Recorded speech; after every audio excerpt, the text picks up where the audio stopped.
Na aula de hoje a gente vai falar sobre a mídia, historicamente, só que a maior parte da aula vai estar falando exatamente da questão da censura, de como essa censura aconteceu. E aí, para a gente ir lá para o passado, lá para o texto, nós precisamos definir um pouquinho aqui no nosso presente. Acho que é legal a gente definir aqui no nosso presente o que seria a censura, para a gente ter uma noção de como nós estamos hoje, nós vivemos hoje, e como era a sociedade lá no século XVI, século XV, século XVII, até mesmo no XVIII, que o texto também trata do século XVIII, e fazer essa ponte, né?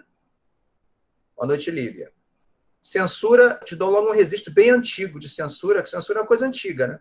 Para não ficar muito no mundo ocidental, vamos pegar um pouco de censura, boa noite, vamos pegar um pouco de censura na Ásia. 213 a.C., o imperador chinês Wang Di, ao assumir o poder, resolve queimar todos os livros publicados até então, sob o argumento de que queria que a história começasse a partir dele.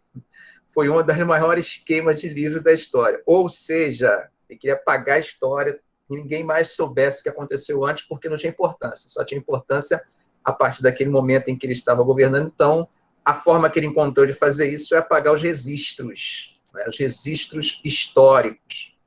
E aí nós estamos exatamente discutindo a censura, Pedro, que é a parte do texto que nós trabalhamos nessa aula. E aí, o que seria realmente censura e como nós hoje vemos a censura? Aí eu peguei a Constituição, que é a Constituição brasileira. Se a gente quer pegar uma fotografia bem atual, bem local, dentro da nossa lógica, vamos pensar como que a Constituição trata a questão da censura. E aí vamos lá no artigo 5º, no parágrafo 4, vai falar de algumas coisas, por exemplo, é livre a manifestação de pensamento, sendo vedado o anonimato. Então, isso quer dizer o quê? Nós, na nossa sociedade, temos liberdade de pensamento, nós podemos nos manifestar. Agora, não podemos fazer isso de forma anônima.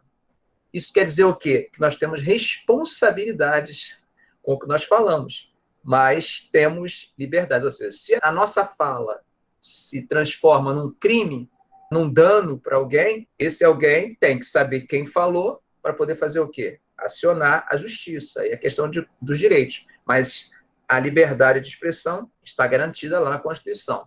É livre a expressão da atividade intelectual, artística, científica e de comunicação, independente de censura ou licença. Ou seja, você não precisa de licença para ninguém para poder se manifestar. Você tem o direito de se manifestar. É assegurado a todos o acesso à informação e resguardo do sigilo da fonte, quando necessário ao exercício profissional. Aqui está falando especificamente do jornalismo, né? Quando o jornalista ele tem essa garantia do sigilo da fonte. Ele não precisa revelar quem contou. Você vê que nesse ponto ele é totalmente oposto do historiador, né? O historiador precisa revelar sua fonte, né? Sem revelar sua fonte, o historiador não se sente historiador, né?